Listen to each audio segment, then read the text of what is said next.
the heart of Japan, during the 8th century, the imperial palace stood as a beacon of power, a magnificent edifice where the fate of a nation was shaped. But behind the intricate rituals, the grand architecture, and the veils of imperial secrecy, there existed a world of alliances, rivalries, and ambitions, woven together by the hands of those whose names often fade into the shadows of history. One such figure, often overlooked by the annals of time, was Fujiwara no Otomiko, the empress consort to Emperor Kōnin. Her life, though recorded briefly in the annals of Japan, was no less extraordinary than the towering figures who dominated the political stage. Born into the powerful Fujiwara clan, a family whose influence stretched deep into the fabric of the imperial court, Otomiko's story is one of strategy, sacrifice, and quiet resilience. It is a tale that begins in the delicate shadows of courtly intrigue and ends with her legacy imprinted on the delicate balance of power that would shape the future of Japan for generations to come. As the empress consort of Kōnin, Otomiko's role was far more than that of a mere wife. She was a political strategist, a mother, and an essential figure in the complex dance of courtly life during the Nara period, a time when the imperial family struggled to maintain its control over a rapidly changing landscape. The Fujiwara clan's influence was growing, and Otomiko would find herself at the center of their ambitions, balancing the needs of her family, her emperor, and her nation. Her story is not just one of love or royalty. It is a story of power, of ambition, and of a woman who, though often relegated to the background of history, was as vital to the court as any emperor. This is her story. The sun hung low in the sky over Haijokyo, the grand capital of Japan, casting long shadows over the neatly arranged buildings and courtyards of the imperial palace. The air was thick with the scent of incense, and the streets bustled with the sounds of daily life, the clatter of wooden sandals against the stone paths, the hum of distant voices, and the occasional shout of a servant. Yet beneath the surface, all was not as peaceful as it seemed. In one of the towering estates nestled on the edges of the capital, Fujiwara no Otomiko was born into a world that could neither be described as tranquil nor simple. She was the daughter of Fujiwara no Tenetsugu, a man whose political cunning was rivaled only by his ambition. The Fujiwara clan was a family known for its mastery in navigating the complex and often perilous waters of the imperial court. The clan was not content to sit idly by while emperors and nobles waged their endless games of power. Instead, they were the puppeteers, pulling the strings from behind the scenes, guiding the fate of the nation. Otomiko's early life would be shaped by the demands of this world, a world where family loyalty was everything, and every relationship had a purpose. Her childhood was one of discipline and structure. From the moment she could walk, her father saw to it that she was trained in the arts of diplomacy, the language of the court, and the skills of a noblewoman. She was taught to write poetry, an art form that was not just a pastime but a weapon in the intricate dance of courtly politics. The beauty of a well-turned verse was as powerful as any alliance. Her hands, small and delicate, learned to craft characters with a fine brush, each stroke a mark of grace and intellect. But more importantly, her mind was honed, sharpened like the edge of a blade, for she understood that it was not beauty that would sustain her in this world, but wisdom. As a young girl, Otomiko often played in the gardens of her family's estate, surrounded by the tall pines that lined the estate walls. But her mind was rarely at rest, even as she wandered the grounds, chasing the butterflies that danced in the afternoon sun. She knew that there was more to life than the peaceful serenity of the gardens. She knew that every step she took was being watched. Every word she spoke weighed by those who sought to use her as a pawn in the political chess game of the imperial court. Her father, Fujiwara no Tenetsugu, was a man of ambition. He had long understood the value of alliances and the importance of marrying his children into powerful families. The Fujiwara had risen to prominence through strategic marriages, always securing their place behind the throne rather than in it. Otomiko, with her grace and intelligence, was the perfect vessel to further his plans. By the time she reached her 16th year, her beauty had become renowned in the capital. Her name was whispered in the halls of the court, though not just for her outward appearance. She had inherited her father's sharp intellect and keen understanding of the intricate power dynamics at play within the imperial court. It was this, more than her physical beauty, that made her a valuable asset in her family's ongoing struggle for influence. The imperial court at this time was in turmoil. Emperor Shomu, her father's sovereign, had died unexpectedly, leaving a vacuum of power. The throne was left in the hands of Kōnin, the son of the late emperor, but Kōnin was young, inexperienced, and politically vulnerable. His reign was marked by instability, as various factions within the court, led by powerful families, including the Fujiwara, sought to gain control over the emperor. The court was a place where one's true power was not always visible. It was a world where influence was wielded in whispered conversations and subtle gestures, not in public displays of force. It was into this volatile world that Otomiko was thrust. Her beauty was the least of her assets. What truly set her apart was her ability to understand the political landscape, to see through the veils of intrigue that clouded the court's machinations. She had been raised to play the game, to know which alliances would benefit her family and which ones would lead to ruin.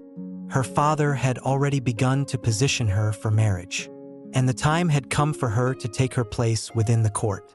At the age of 16, Otomiko was betrothed to Emperor Kōnin. It was a marriage of necessity rather than love, an alliance forged to secure the Fujiwara clan's influence within the emperor's inner circle. To many, it might have seemed like a simple royal marriage, one among many in the grand halls of the imperial palace. But for Otomiko, it was a carefully calculated move, one that would change the course of her life forever. The emperor's court, a grand place of lavish robes, intricate ceremonies, and glittering treasures, could not mask the political realities that lay beneath its surface. Kōnin, young and inexperienced as he was, had few allies of his own within the court. His father's sudden death had left him with little time to consolidate his power, and his reign was threatened by the ambitious families surrounding him. In marrying Kōnin, Otomiko had positioned herself as an essential figure in the court's delicate balance of power. Her marriage was a lifeline to the emperor, a way for the Fujiwara to maintain their influence, to pull the strings from behind the throne. But the marriage was not without its challenges. Kōnin, though a figurehead on the throne, was not the sole decision-maker in the court. The powerful Fujiwara clan, along with other noble families, vied for control over the emperor. Otomiko's role was not simply to be a wife, but to be a shrewd political operator, quietly pulling the strings to ensure her family's dominance. Her first years as Empress consort were marked by careful observation. Otomiko did not rush to assert herself, but instead observed the court's dynamics with the quiet patience that would come to define her. She studied the movements of those around her, the ministers, the courtiers, the influential noble families. She listened more than she spoke, for she understood that silence, when wielded with precision, could be as powerful as any speech. It was in these early years that she began to form her alliances. Her father, Fujiwara no Tanetsugu, had long been a supporter of the emperor, but he had his own ambitions. His clan's power had grown, and he sought to solidify his family's position by controlling the emperor through his daughter. But Otomiko knew that her influence could not be built solely on her father's coattails. She needed to establish herself as a force in her own right. During the seasons that followed, Otomiko's role within the court evolved.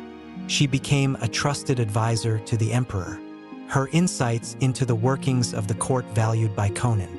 Though he was a man of action, Kōnin was often swayed by the counsel of those around him.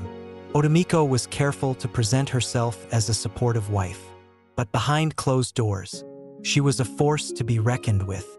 The quiet whispers of the court began to speak of her as a woman of rare intelligence and subtle power. The fragrance of incense lingered in the air as Otomiko sat in the private chambers of the imperial palace. The long silken sleeves of her robes brushing the floor, the light from the flickering lanterns cast a soft, ethereal glow on the intricate wooden walls. Beneath the ornate tapestries and gilded screens, however, was a world far more complex and perilous than the palace's serene exterior suggested. Empress Otomiko was no stranger to the weight of power. Beneath her calm demeanor and poised beauty lay a sharp mind, one that had already begun to weave the intricate webs of political influence within the court of Emperor Kōnin. Her marriage, though forged for political necessity, had quickly proven to be more than just a simple alliance between the Fujiwara clan and the imperial family. It was the beginning of a calculated ascent, one that would position her not only as the emperor's consort but as an unseen force guiding the strings of the imperial court from behind the throne. In the months following her marriage, Otomiko took her place in the palace with quiet grace, and yet her influence began to be felt. The court's complex web of factions and power struggles was not lost on her. Every day, she observed the scheming ministers, the ambitious courtiers, and the rival families that jockeyed for the emperor's favor. She did not, however, engage in open confrontation. Instead, Otomiko understood the value of silence, of remaining in the shadows where decisions were made before they were announced. Her silence was not weakness, but a carefully crafted strategy, one that would allow her to make moves unnoticed until the time was right. Kōnin, though emperor, was still a young and inexperienced ruler. His ascension to the throne had come in the wake of the sudden death of his father, and his reign was marked by instability. The power structures of the court had not been solidified, and the political factions were in a constant state of flux. The Fujiwara clan, led by Otomiko's father, Fujiwara no Tanetsugu, was one of the most powerful families in the realm. But the clan's ambitions had not yet reached their peak. Otomiko's role in the imperial court, however, was still primarily as a wife. As empress consort, she had a noble position, but true power was something she would need to gain subtly, piece by piece. First, Kōnin's relationship with Otomiko was cordial but distant. As with many royal marriages of the time, the bond between husband and wife was not built on affection or intimacy. It was a political arrangement, and both parties understood their roles.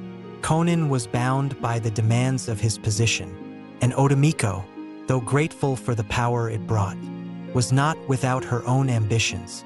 She knew that she could not rely solely on her father's influence to secure her family's future. She would need to prove herself not just as the emperor's consort, but as a woman of immense political savvy, someone who could guide the emperor when necessary and maneuver through the treacherous waters of the court with the grace and skill of a master diplomat. It was during the early years of her marriage that Otomiko began to observe the emperor's weaknesses more clearly. Kōnin, though sincere and earnest in his desire to rule, lacked the sharp political acumen of those around him.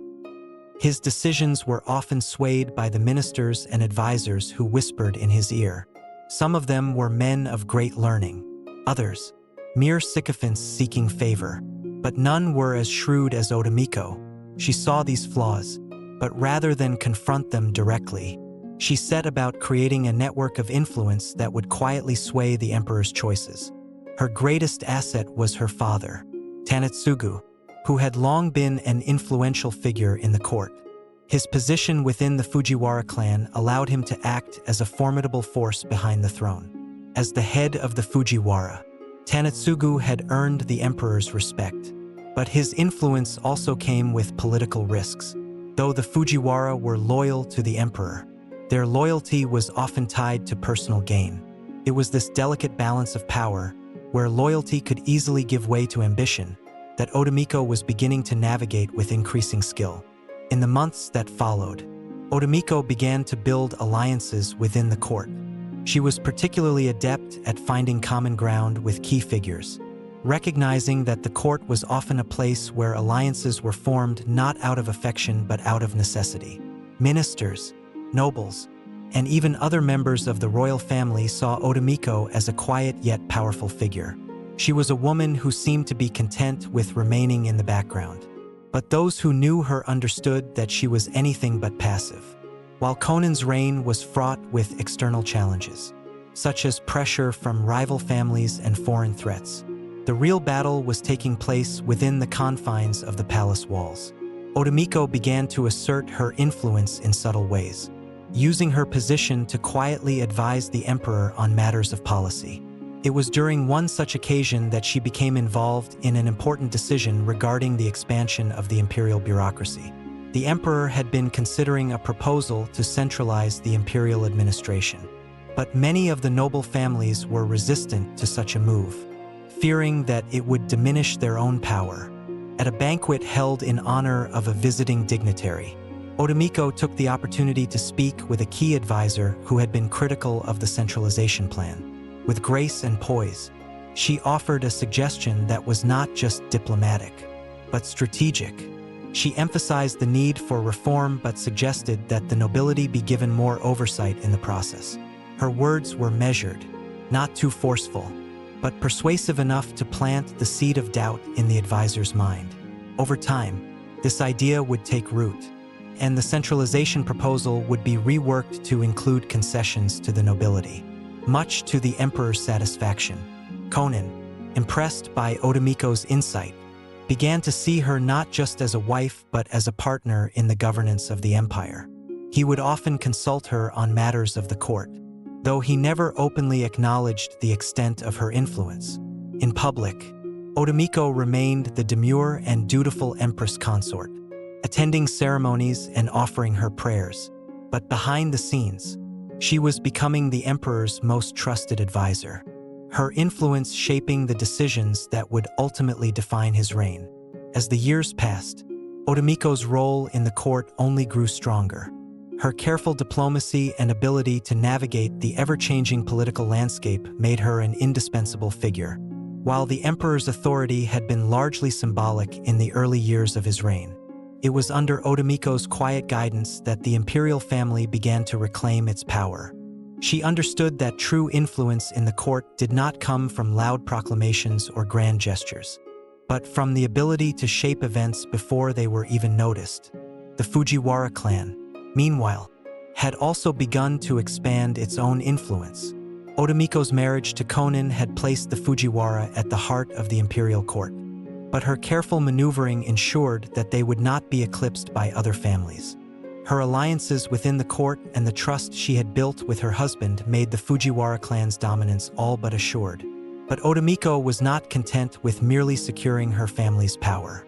She knew that her true legacy would not be measured by her family's fortune, but by her ability to secure a lasting peace and stability for the empire, a task that was far more challenging than any political alliance. The sun rose over the sprawling capital, Heian, its first rays illuminating the vast complex of the imperial palace. For the people outside the palace walls, the emperor was a figure of reverence, a living god whose commands shaped the course of the nation. But within the palace, power was more elusive. It was not the emperor's throne that held sway over the empire, but the unseen hands of those who surrounded him, shaping his decisions with whispers, favors, and quiet influence. And in this intricate web of power, Empress Fujiwara no Otomiko was becoming the central thread. As the years passed, Otomiko's political acumen had flourished. The young empress had quickly recognized that power in the imperial court was not derived from titles alone. The Fujiwara clan, though powerful, had many rivals within the court: the Nakatomi, the Otomo, and even branches of the imperial family were always looking for ways to gain favor with the emperor, to displace the Fujiwara's grip on power. Each faction sought the emperor's ear, hoping to sway him toward their goals. But Otomiko, ever the shrewd observer, knew that the real game was not played in the open but behind closed doors. Emperor Kōnin, while a man of sincere intentions, was increasingly finding himself caught in the web of court politics. His early reliance on Otomiko had grown into something more. He came to trust her advice above all others, seeing in her not just his wife, but a political ally. Still, the court was a volatile place, and no one could afford to trust too easily. Factions had begun to grow in the court, each with their own ambitions, and Otomiko's alliances were beginning to be tested. It was during the festival of the Shichigosan, a traditional celebration for the children of the imperial family, that the tensions within the palace first erupted. It was a time of joy and festivity for the court, but the undercurrents of rivalry between the Fujiwara and other noble families were palpable. The Nakatomi family, a powerful force in the imperial court, had long held significant influence over the emperor's religious and political decisions. Their high priesthood at the Ise shrine was a position of great power, and they were not keen on the increasing dominance of the Fujiwara. The Nakatomi clan, having long been aligned with the imperial family, had grown increasingly discontent with the rising influence of the Fujiwara. There had always been an uneasy truce between the two families, but that peace was beginning to fray. At the Shichigosan festival, the Nakatomi, through subtle moves and veiled threats, attempted to sway Kōnin's attention away from the Fujiwara. They sought to use the festival, a time for families to present their children to the emperor, as an opportunity to build rapport with the emperor, to gain his favor. Otomiko, who had grown accustomed to the delicate dynamics of the court, saw through the Nakatomi's attempt almost immediately. She had always known that the Nakatomi were not content with merely serving in the background, that their ambitions were just as grand as the Fujiwara's. Yet, she also knew that an open confrontation would not only be disastrous for her family but could weaken the emperor's position. The game of power in the court was one of subtlety, not brute force. She had, after all, spent her entire life mastering the art of political maneuvering. It was no surprise that, even as the Nakatomi made their play, Otomiko was already thinking several moves ahead, while Kōnin attended to the festivities, exchanging pleasantries with the Nakatomi representatives. Otomiko quietly observed. She knew that the Nakatomi's strategy was to use the festival to form a coalition of sorts, a pact that would bind Kōnin to their will, at least for a time. After the festival, as Kōnin retired to his chambers, Otomiko approached him with the same quiet grace she had perfected over the years. There were no grand speeches, no overt displays of authority. Instead, she spoke softly, carefully, weaving a narrative that appealed to his sense of duty and caution. She reminded him that the Nakatomi, despite their outward devotion to the throne, were a family with their own ambitions that could easily overshadow his own reign if left unchecked. Kōnin, though ever trusting, was not a fool. He had always respected his empress, but it was in moments like this that he truly saw the extent of her intelligence. He had come to rely on her wisdom, and this was no exception. It was Otomiko's subtle reminder that the Nakatomi's influence at the Ise shrine, while vital to the emperor's religious authority, also came with strings attached. The clan's loyalty was not unconditional. If the Nakatomi gained too much influence, they could very well become a power unto themselves, capable of swaying the emperor's decisions and undermining the Fujiwara's hold on the court. The emperor listened intently, and for the first time, he realized the full scope of the game that was being played around him. He had always trusted the Nakatomi, but Otomiko's warning made him reconsider the balance of power within the court. He knew that the Fujiwara had long supported his reign, but he also understood that loyalty in the court could be fleeting. This was not the time for complacency. Kōnin made his decision not in public, but in private. He would not be swayed by the Nakatomi's overtures. Instead, he would carefully reassert the Fujiwara's dominance. But he would do so with Otomiko's quiet counsel. The aftermath of the Shichigosan festival was a turning point in the balance of power. The Nakatomi, realizing that their efforts to manipulate the emperor had failed, withdrew from the forefront of court politics. For the moment, they bided their time, but Otomiko knew that this victory was not permanent. The Nakatomi were a powerful family, and their ambitions would resurface again. But for now, the emperor was secure. and the Fujiwara's position at court was strengthened. In the months that followed, Otomiko's influence continued to grow. She was not only the emperor's consort but his most trusted advisor. Though the emperor's public appearances were often marked by grandeur, his private moments were spent seeking counsel from his empress. Kōnin would often call upon her after meetings with ministers and advisors, asking for her thoughts on key matters. He knew that her judgment was unmatched. However, Otomiko's rise to power was not without its challenges.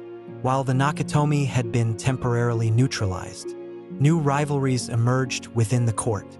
The Otomo clan, another noble family with great wealth and influence, began to challenge the Fujiwara's dominance. They too sought to secure a position of influence by aligning themselves with Kōnin. In this ever-shifting political landscape, Otomiko found herself constantly navigating through a maze of alliances and rivalries. She could no longer afford to be passive. Her role was no longer just to advise. It was to actively shape the future of the court. She had learned from her father the importance of control and foresight, and as the emperor's most trusted confidant, Otomiko was prepared to do whatever it took to secure the Fujiwara's future, even if it meant making alliances with some of the court's most ambitious and dangerous figures. As the years went on, Kōnin's reign became more secure, but Otomiko's role in the court grew ever more complex. She understood that true power was never permanent, that it required constant vigilance and adaptation. And in the ever-changing court, she remained a figure of quiet strength, a woman whose influence, though often unseen, was the fulcrum on which the fate of the empire turned. The moonlight filtered softly through the shoji screens, casting a pale glow over the imperial palace. The quiet of the night was broken only by the occasional rustle of the wind through the pine trees and the distant call of night birds. Yet within the walls of the palace, beneath the serene surface, a storm was brewing. Otomiko had long known that the pursuit of power was a perilous game, one where even the most carefully laid plans could be undone in an instant.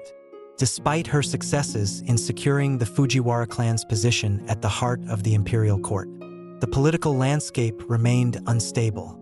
Factions, both within the nobility and the imperial family, vied for dominance, each seeking to bend the emperor's ear to their will.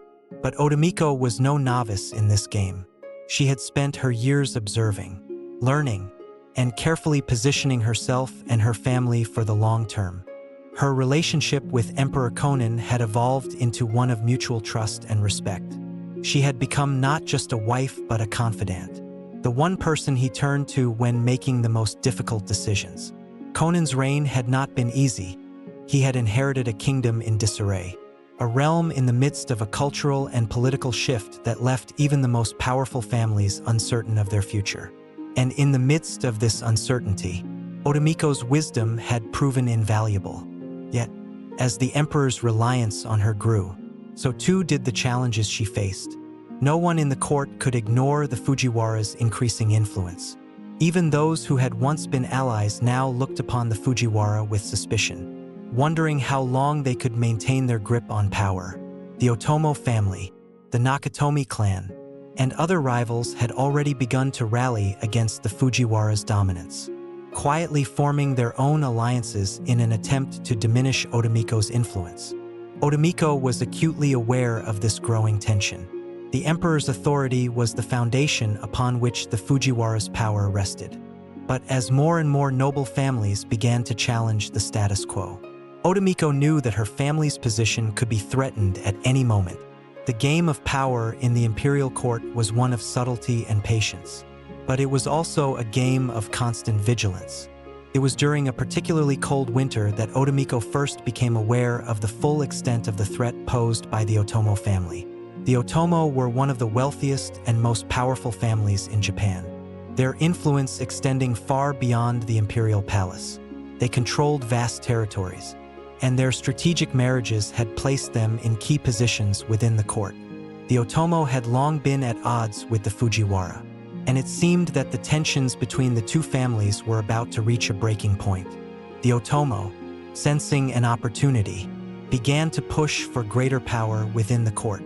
They had long been dissatisfied with the Fujiwara's control over the emperor, and now, with Kōnin's reign still fragile, they saw their chance to strike.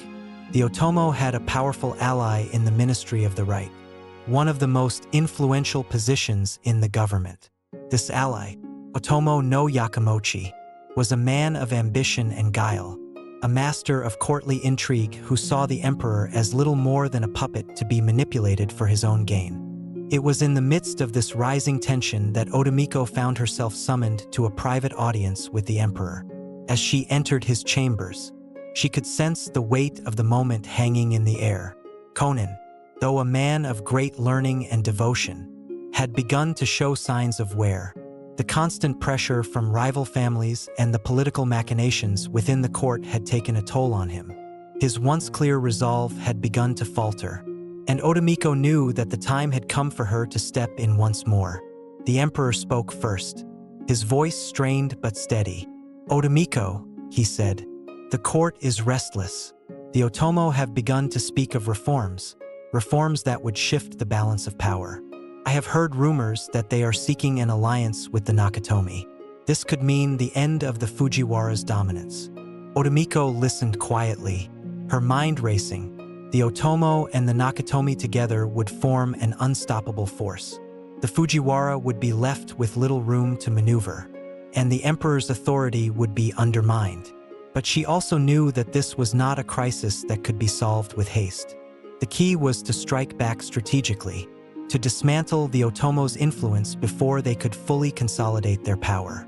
"Your Majesty," Otomiko said calmly, "it is true that the Otomo and the Nakatomi are formidable foes, but they are not invincible.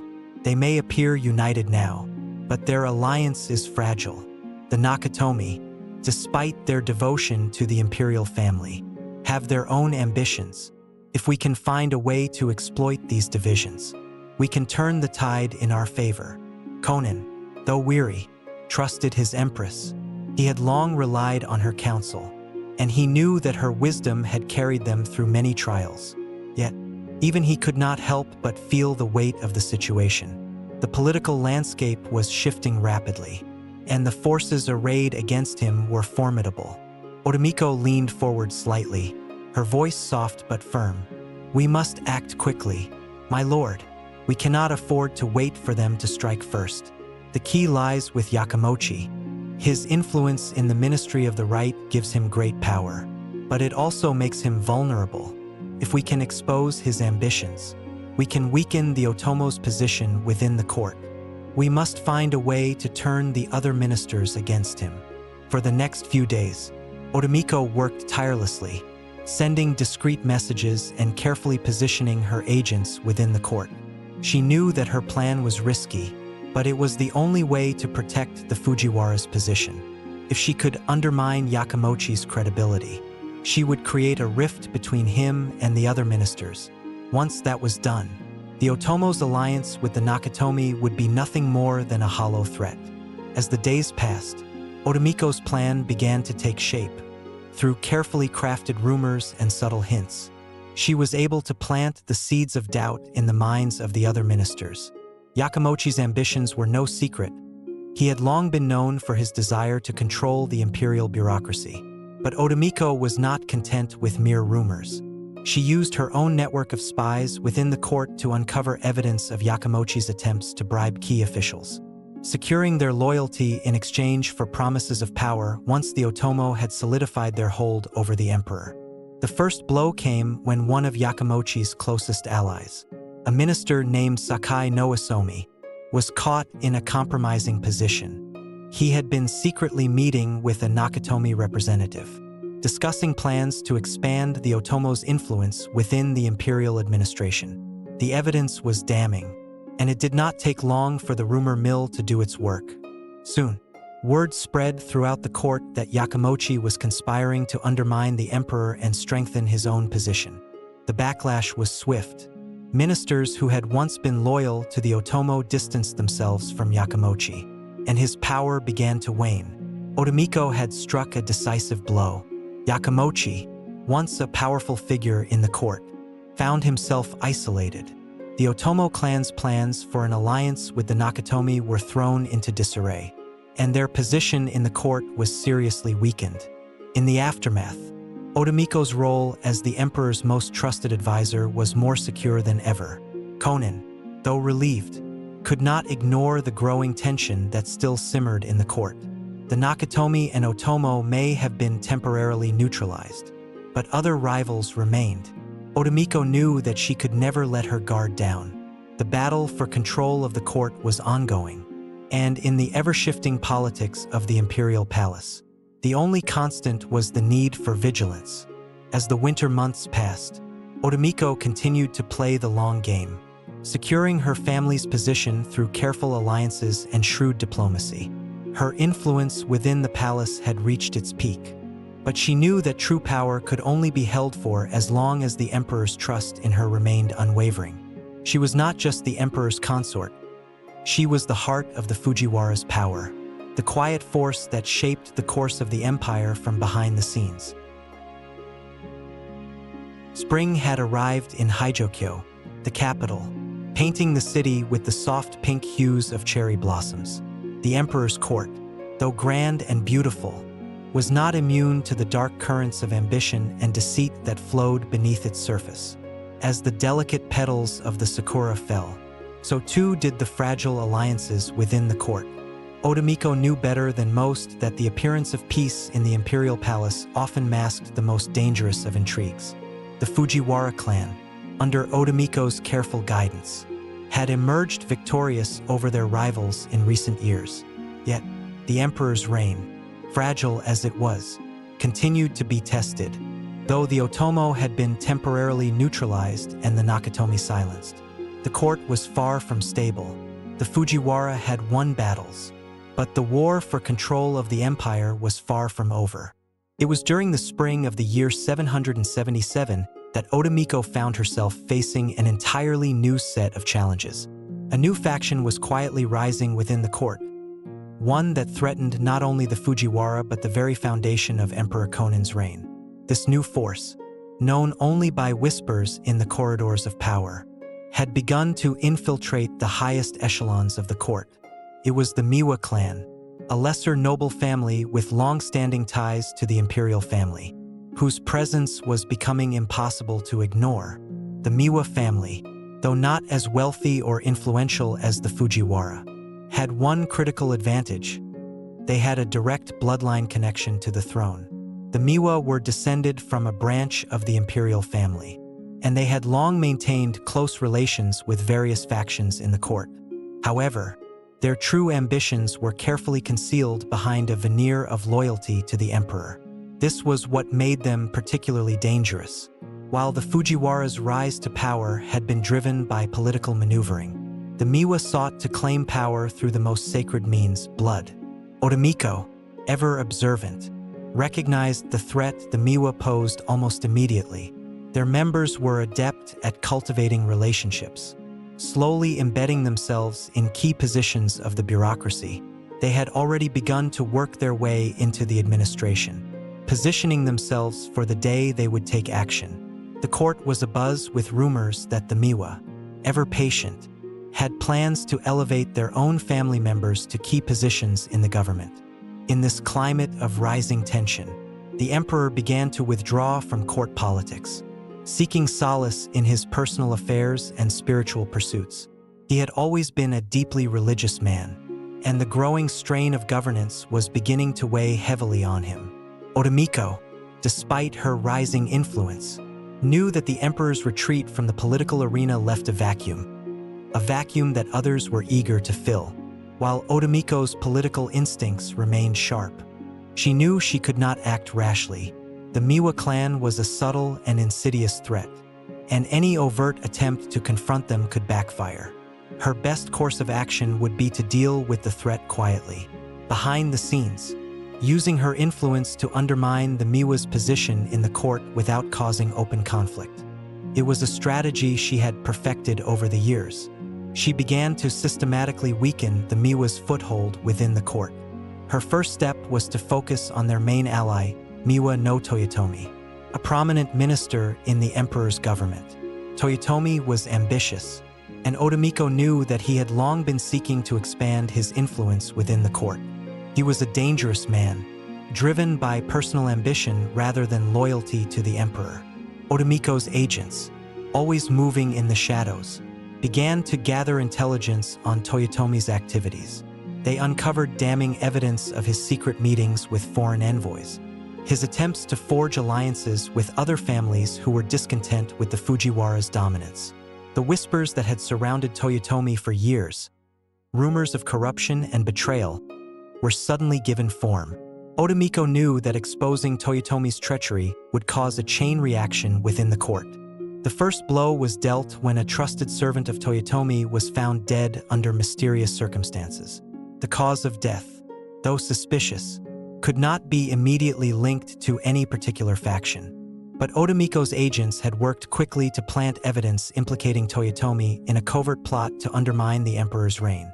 The minister's enemies in the court, many of whom had long suspected his ambitions, quickly seized on the opportunity to discredit him. Within days, Toyotomi's enemies had mobilized, forcing him into a public confrontation with the emperor. The evidence against him was undeniable, and though Toyotomi initially attempted to deny the accusations, the weight of the charges against him was too great to overcome. In a dramatic session before the emperor, Toyotomi was stripped of his position and sent into exile. The Miwa clan, having lost their most powerful ally, was left reeling, but Otomiko was not done yet. She understood that the Miwa clan would not simply retreat. Their bloodline connection to the throne made them a persistent threat. If they could not secure power through Toyotomi, they would find other means. Otomiko knew she had to act decisively, to strike before they could regain their footing. She turned her attention to Miwa no Omi, a younger member of the clan who had been quietly positioning himself as a potential rival to the Fujiwara. Omi was ambitious and charismatic, a figure who had the ear of several influential courtiers.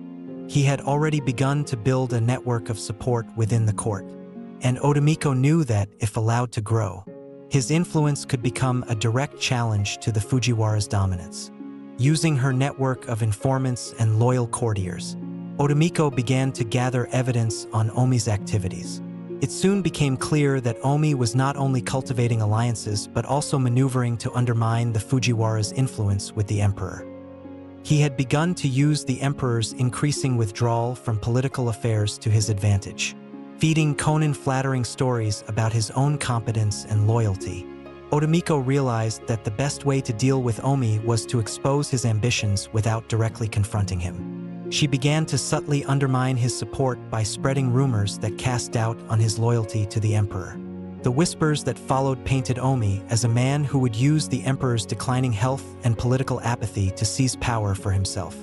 Within weeks, Omi's carefully constructed network of allies began to unravel.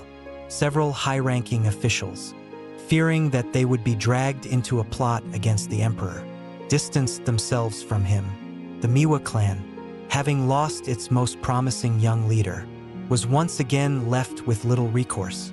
However, Otomiko knew that she had not won the war yet. The Miwa, though wounded, were still a force to be reckoned with. They had deep connections within the court, and their bloodline would always give them a certain degree of legitimacy in the eyes of the people. The Fujiwara, for all their power, could never afford to underestimate their rivals. As the year drew to a close, Otomiko began to consolidate her position even further. With the Miwa temporarily neutralized, she was able to secure key positions for her family members in the government. Her father, Fujiwara no Tanetsugu, had long been a trusted ally of the emperor, and now Otomiko ensured that he was appointed to a position of even greater influence. Her younger brother, Fujiwara no Yashifusa, was elevated to a prominent position in the bureaucracy, giving the Fujiwara further control over the administration. The emperor, though weary, continued to trust Otomiko implicitly, yet there was an unspoken tension between them. While Otomiko had proved herself time and time again as a capable and ruthless strategist, Kōnin began to feel the weight of his dependence on her. He had once ruled with confidence, but now, under Otomiko's quiet dominance. It seemed as though his authority was slipping. In the coming years, Otomiko's influence would only grow stronger. Her ability to manipulate the court, to control the flow of power behind the scenes, ensured that the Fujiwara would remain at the forefront of Japanese politics. But even as she rose to the height of her power, Otomiko could not escape the knowledge that the very forces that had brought her to this position, her cunning, her alliances, her manipulations, could just as easily bring about her downfall. In the world of court politics, where the line between ally and enemy was razor-thin, Otomiko's rule was only as secure as the shadows in which she worked. The city of Haijokyo had entered its fourth season of turmoil, its grand palace at the heart of both prosperity and danger. Otomiko's dominance within the imperial court was now undeniable. Her family, the Fujiwara, had secured their place at the pinnacle of power, and her position as the Empress consort was unchallenged. Yet, as history would often remind her, even the strongest reigns are built on fragile foundations. The weight of the throne was a burden not only for the emperor but for those who sought to hold the strings of power. In the year 780, the court of Emperor Kōnin found itself embroiled in a new set of crises, both political and personal, that would test Otomiko's authority like never before. The empire, after years of relative peace, was now at a crossroads. The emperor, weakened by age and failing health, had begun to retreat more deeply into the world of religious contemplation. His dependency on Otomiko grew more pronounced, and while she had long embraced her role as the stabilizing force within the palace, the emerging threats in the court began to challenge even her formidable influence. A storm was brewing from two separate fronts, one within the capital itself, and another that threatened the very foundation of Otomiko's power, the emperor's successor. The court, though seemingly united under the rule of Emperor Kōnin, had long been divided along family lines. The Fujiwara, though still the most powerful clan, faced increasing opposition from both noble factions and rising military leaders who sought to carve out their own influence. Among the most prominent of these new threats was Taira no Masakado, a young but ambitious warrior whose reputation in the provinces had spread like wildfire. Masakado, hailing from the powerful Taira family, had long coveted a role within the emperor's inner circle. But his ambitions were much larger than simple courtly power. He sought nothing less than to secure control over the eastern provinces of Japan, using his military might to challenge the emperor's authority. Taira no Masakado's rise was a sign of the growing militarization of Japan's political structure. It was a direct challenge to the Fujiwara, who had long relied on their control over the court bureaucracy rather than military power. Otomiko knew that Masakado's growing influence in the provinces, especially with the military factions who supported him, could pose a direct threat to Fujiwara's hold over the imperial government. The first warning came through the Kyushu region, where Masakado's forces had begun a series of raids against the local governors. While these actions were framed as a defense of regional rights, Otomiko saw them for what they truly were: a challenge to the emperor's authority and, by extension, to her own position as the empress consort. However, Otomiko knew that confronting Masakado directly would only strengthen his resolve and position. The Fujiwara had never been a family that relied on force to maintain their rule. They ruled through subtlety, alliances, and the manipulation of the court. Her strategy, as always, was to act with patience and caution.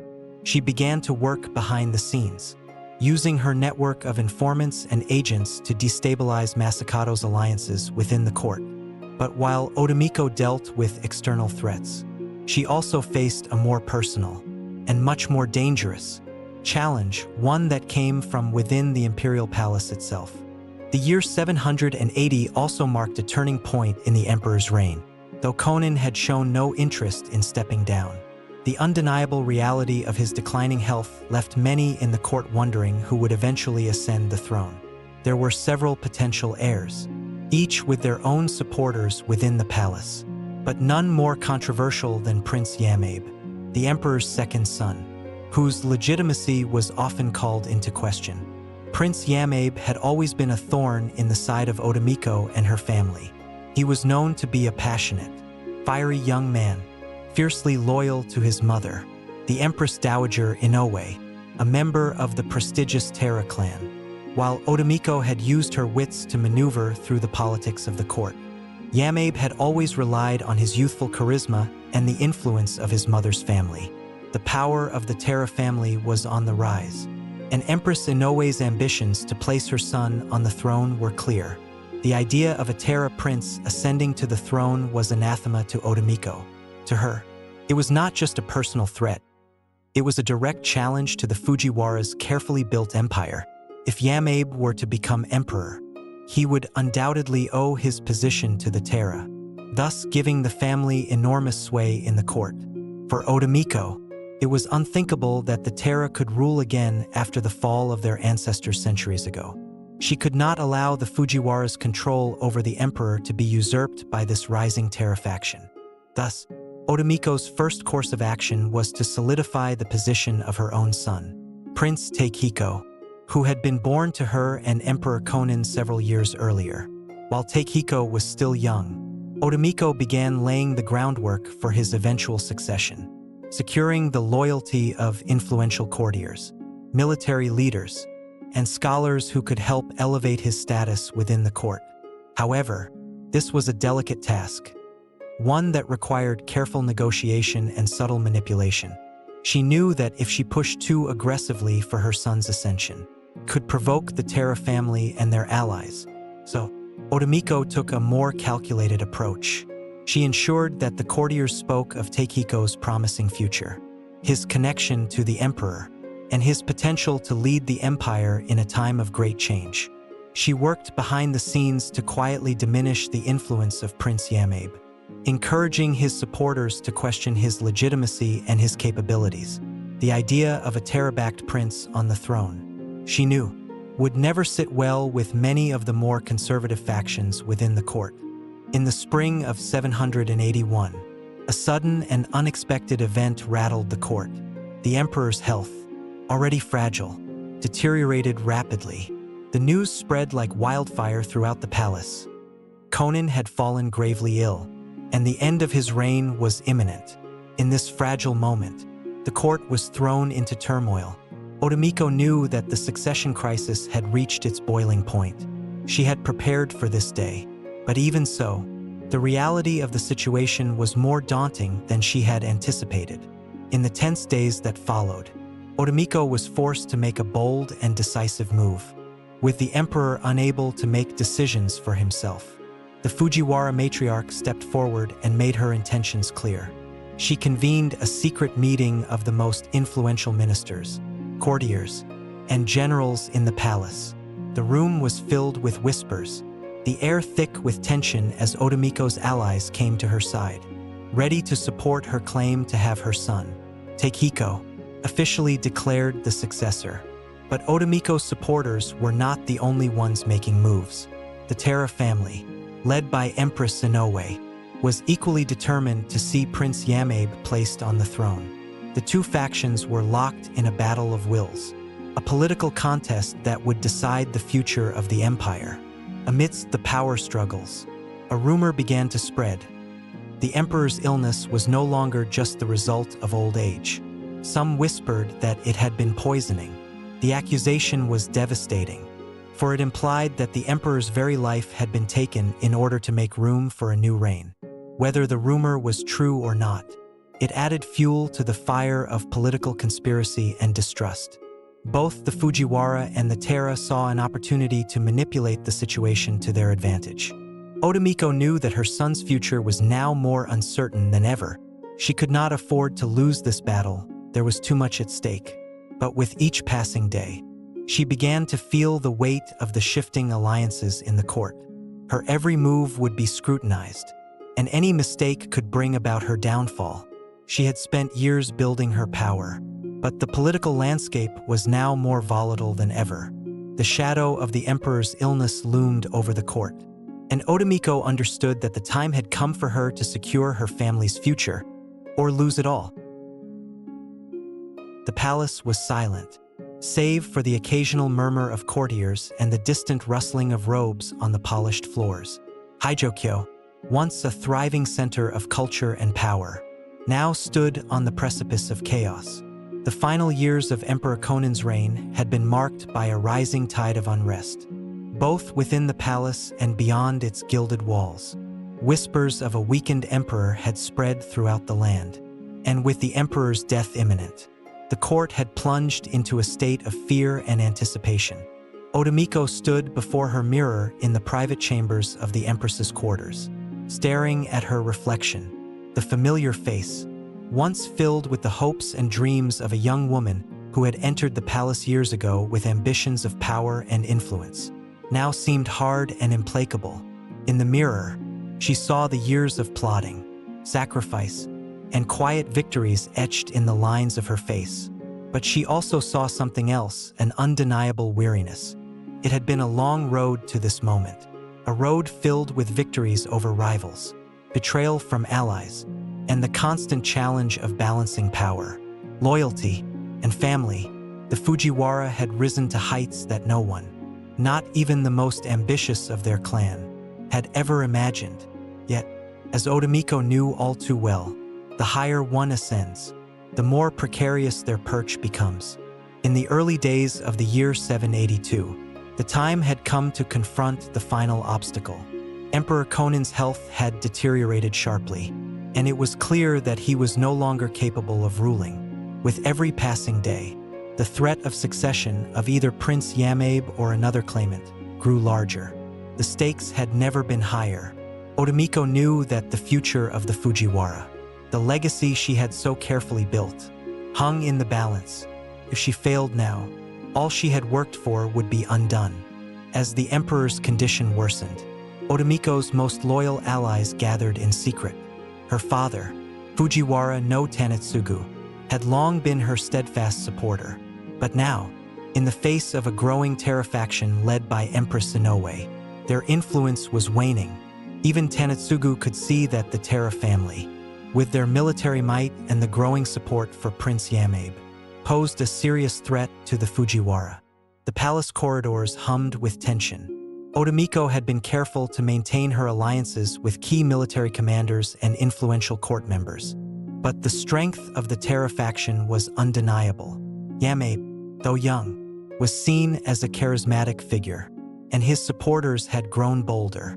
Even within the Fujiwara-controlled court, the Terra faction, emboldened by the prospect of a new emperor, was rallying its forces, not just in the capital but across the provinces, hoping to challenge the Fujiwara's monopoly on power. The final blow came when one of Otomiko's closest confidants, a trusted member of the Fujiwara household, was found dead under mysterious circumstances. The rumors that followed suggested foul play. Some even hinted that the Terra family might be responsible. Whether the assassination was indeed the work of the Terra or some other faction, Otomiko knew that her position was now more vulnerable than ever. A wave of panic spread through her supporters, many of whom were now questioning their allegiance. Otomiko was no stranger to danger. She had weathered storms of rebellion and plots before, but this time, the game was different. Prince Yamabe's ambition was far-reaching, and Empress Inoue's influence, though more subtle, was equally formidable. The Fujiwara no longer held a monopoly over the emperor's ear, and Otomiko knew she would have to act quickly and decisively to secure the future of her son, Prince Takehiko, and her family. The situation grew more complicated when, in the midst of these tensions, a message arrived from the northern provinces. Terra no Masakado, who had long been a threat to the Fujiwara's political dominance, had begun to make moves that suggested he was preparing to march on the capital. The military general, who had previously sought to secure the eastern provinces, now had his sights set on the throne itself. It was the perfect storm, a convergence of political and military forces that threatened to tear apart the delicate balance of power Otomiko had worked so hard to maintain. In a moment of clarity, Otomiko made the decision that would change the course of history. She summoned her inner circle, the most trusted and loyal members of the Fujiwara, into the private chambers, where they gathered in the dim light of the evening. The time for subtlety and diplomacy had passed. Otomiko knew that the only way to ensure the survival of the Fujiwara was to eliminate the threat to her family's rule once and for all. Otomiko's plan was bold, perhaps too bold. She knew that the key to securing her son's succession lay in destroying the alliance between the Terra family and the Terra no Masakato faction. If she could expose the Terra's treachery and pit them against each other, she could buy herself the time needed to secure Prince Takehiko's position as the true heir to the throne. In the dead of night, Otomiko's agents, loyal courtiers, military commanders, and even spies within the Terra faction moved swiftly through the palace. Planting false information, whispers of treason were spread, rumors that painted the Terra as traitors to the emperor and the throne. The emperor's illness was no longer just a matter of natural decline. Some whispered that the Terra had conspired to hasten it, seeking to weaken the emperor's health in order to install Prince Yamabe as their puppet. Otomiko knew that the Terra would never be able to recover from such a scandal. The days that followed were marked by growing unrest. Rumors ran rampant throughout the capital, shaking the very foundations of the court. The Terra faction, now cornered by accusations of treason, was forced to act. In a desperate attempt to discredit Otomiko, Empress Inoue accused the Fujiwara of plotting against the emperor and the throne. But by now, the evidence against the Terra was too overwhelming. The courtiers who had once supported the Terra quickly turned their backs, and many military commanders, fearful of being implicated in a coup, defected to Otomiko's side. On the eve of the emperor's death, with the court in chaos, Otomiko made her move. She had secured the loyalty of enough military leaders and court officials to ensure that her son, Prince Takehiko, would ascend to the throne. Should the emperor pass away, the Terra, once a formidable rival, now found themselves isolated, their influence shattered. As Emperor Kōnin's final breath left his body, the court was plunged into turmoil. But Otomiko, with unwavering resolve, ensured that her son would be declared the new emperor in a swift and decisive ceremony. Prince Takehiko, though still a child, was crowned as the new ruler of Japan. With Otomiko at his side as regent, the death of Emperor Kōnin marked the end of an era, and the rise of Prince Takehiko as the new emperor was a testament to Otomiko's unmatched political acumen and unyielding determination. The Fujiwara, having survived the greatest crisis to ever threaten their power, now stood as the undisputed rulers of the imperial court. Otomiko's reign, though unofficial, was now unchallenged. The Terra faction, though still a potent force in Japan, would never recover from the devastating defeat they had suffered. Terra no Masakato, whose ambitions had once threatened the very core of the Fujiwara dynasty, found himself defeated, his power shattered. Empress Inoue, once a formidable rival, was left to live out her days in exile, her dreams of seeing her son on the throne dashed forever. For Otomiko, the victory was bittersweet. She had secured her family's future, but the cost had been high. Her journey had been one of sacrifice, cunning, and ambition, and though she stood victorious, she knew that the struggle for power was never truly over. In the halls of the palace, where power shifted like the winds, the empress knew that her reign, though secure for now, would always be vulnerable to the forces of ambition and betrayal that lurked in the shadows. As she gazed out over the palace gardens, with the cherry blossoms once again in bloom, Otomiko allowed herself a rare moment of peace. The sun was setting, casting a golden light over the palace grounds, and for the first time in many years, she felt a sense of relief. The battle was over, and her family had won. But in the world of court politics, Otomiko knew better than to believe in the permanence of peace. The world was always shifting, always changing, and she would need to remain vigilant, for the next challenge was never far behind. And so, with her son now on the throne, Otomiko, the Empress Regent, looked to the future, a future that was hers to shape.